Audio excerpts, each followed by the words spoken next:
Welcome back to the deep dive. Today, we're digging into something really fundamental, a community support organization, Project Share, over in Niagara Falls.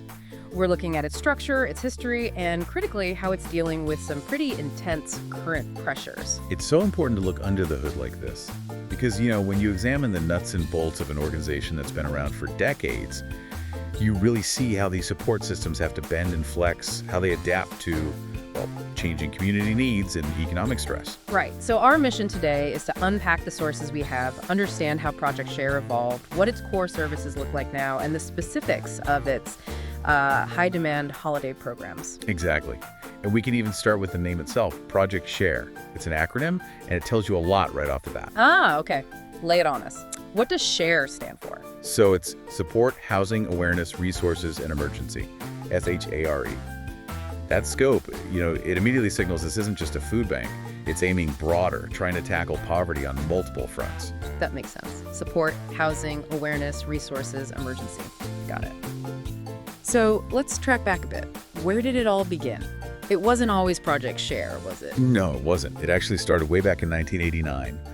The original name was COES. COES? Yeah, Coordinated Outreach Emergency Services. They were initially on Victoria Avenue. Okay. Then, a few years later, in 1992, that was a key moment. They incorporated, became official, and that's when they changed the name to Project Share. They also moved offices then to First Avenue. And they moved again, right? The sources mentioned their current location? They did in 2002. They relocated to Stanley Avenue, where they are now. And crucially, this wasn't just about finding a nicer office. That move was driven purely by the increase in demand for their services. They simply outgrew the old space. So the physical moves themselves tell a story of growing need in the community. Absolutely. The history is the story of rising demand over, more than 30 years now? Yeah. Constantly pushing them to expand capacity.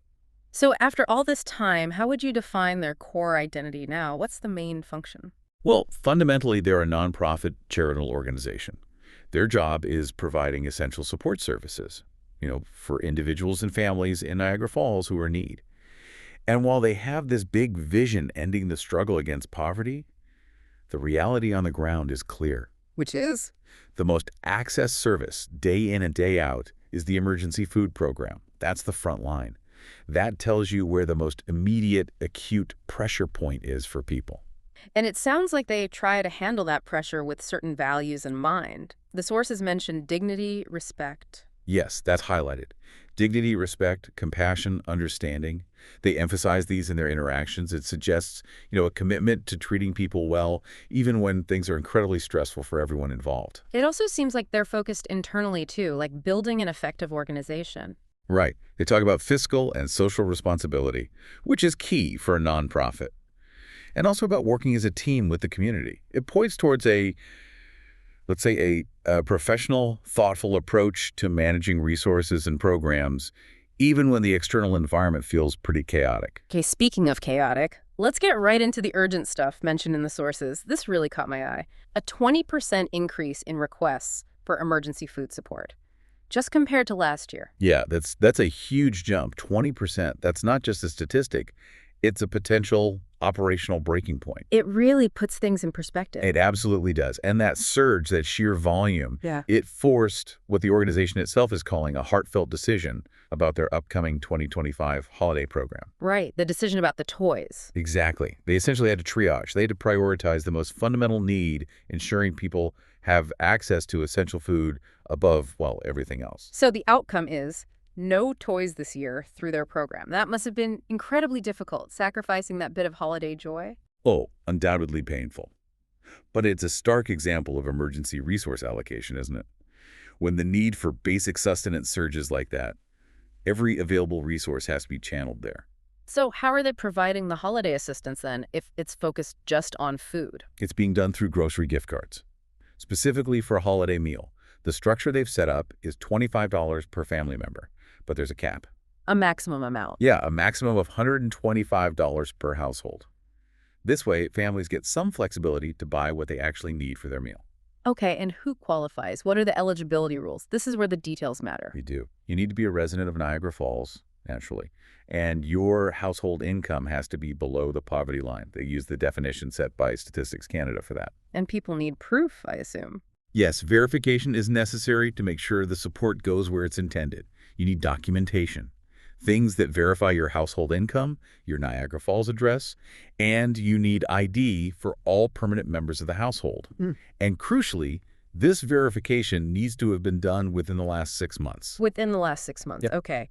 And how do people actually sign up? Is it different for families versus individuals?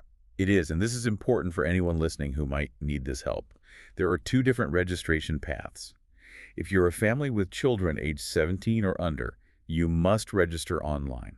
Online only for families with younger kids. Correct. But if you're an individual, a couple, or maybe a family where all the children are adults, 18 or older, then you register in person. You do that during their regular service hours. Got it.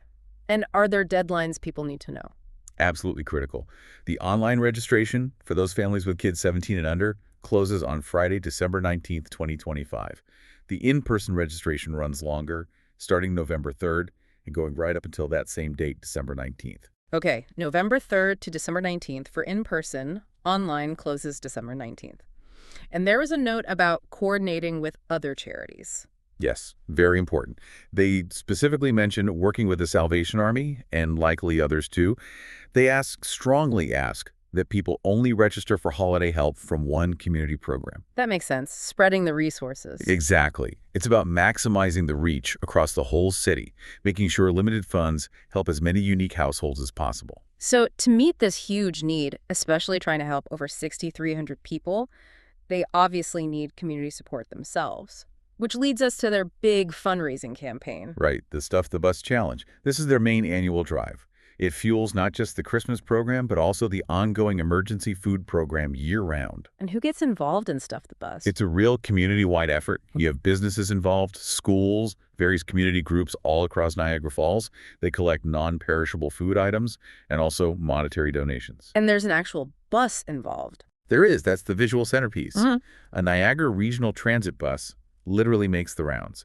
It's scheduled for December 8th to the 11th this year. It goes around to pick up all the collected donations. It's quite a sight, apparently. That sounds like a great community mobilization effort. Now, the sources give us a really interesting detail about donations.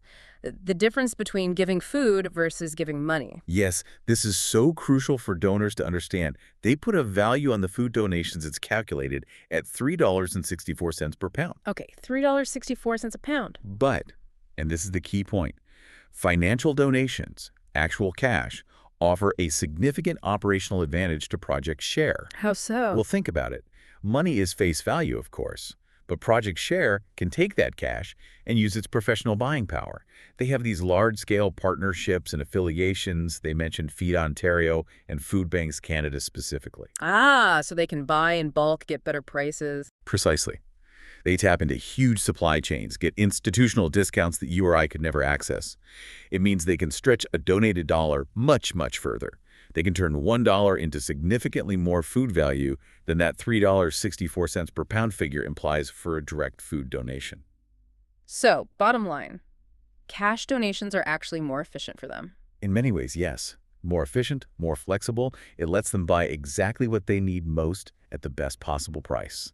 It provides the best leverage for their resources. That's a really powerful insight for anyone wanting to help. And speaking of what they need most, the list of requested items itself is revealing, isn't it? It goes way beyond just basic cans. Oh, absolutely. If you look closely at that list, you can almost see different categories of need emerging. It tells a story about modern poverty. Like what? What stands out? Well, first, you see the need for things that are protein-dense, but often expensive. Think peanut butter, canned meat, beans, staples, but costly. Okay, high protein eggs. Second, you see items pointing to more specialized nutritional needs, or maybe just higher cost basics. Dairy alternatives, for example, like oat or soy milk. Also cooking staples, oil, flour, sugar, spices. And even things like Boost or Ensure, those nutritional supplements, which suggests some clients have specific dietary or medical requirements. Those are expensive. Right. Not just basic calories, but specific nutritional support. Exactly. And then the third category that really hits home is the non-food essentials. Things a grocery gift card might not stretch to cover easily. You mean like baby supplies and hygiene products? Yes, they specifically ask for baby formula, baby food, baby snacks. And diapers, crucially, they list specific sizes, 4 through 7, and also the pull-up sizes, 3T to 6T. Those larger sizes get expensive fast. Wow. Yeah, that's very specific. It shows you exactly where the gaps are. And it continues with hygiene items. feminine hygiene products, general toiletries, and even seasonal clothing needs hats, gloves, socks for adults and kids. So the list really underscores that when a family is struggling financially, the pressure is everywhere. Nutrition, medical needs, basic hygiene, warmth. That's total. It touches every aspect of basic dignity and well-being. And this whole Stuff the Bus campaign, it builds towards a final event. It does. It culminates in the Great Holiday Community Breakfast. It's happening on Friday, December 12th, over at St. Andrew's Church. It's basically a thank you event. They offer a complimentary breakfast to anyone who brings a donation for Project Share, and that's where they announce the results of the whole campaign. A nice way to wrap it up and celebrate the community effort. Okay, so as we finish this deep dive, what's the big takeaway here? For me, it's seeing just how vital these organized, local, adaptive nonprofits are. Project Share isn't just charity, it's like crisis management infrastructure. And the scale aiming to help over 6,300 residents, that number alone speaks volumes about the level of need. I agree. And you can trace the pressure through their history, can't you? They moved back in 2002 because demand was already outstripping their space then. And now you see this unprecedented 20% surge in food requests for 2025. And what does it force? It forces that really difficult but practical decision to cut the toy program just to ensure they can cover basic food needs. It shows how relentless community need really dictates the mission, demanding tough choices. Yeah, sacrifice becomes part of the operation. It has to, it seems. So maybe the thought to leave everyone with is this. Project Share is making a painful sacrifice, giving up a program that brings joy, specifically to ensure people don't go hungry. What does that shift, that difficult but necessary operational choice, really tell us about the current state of emergency in our local communities? What's the true scale of the need when joy has to be sidelined for basic survival? Something to think about.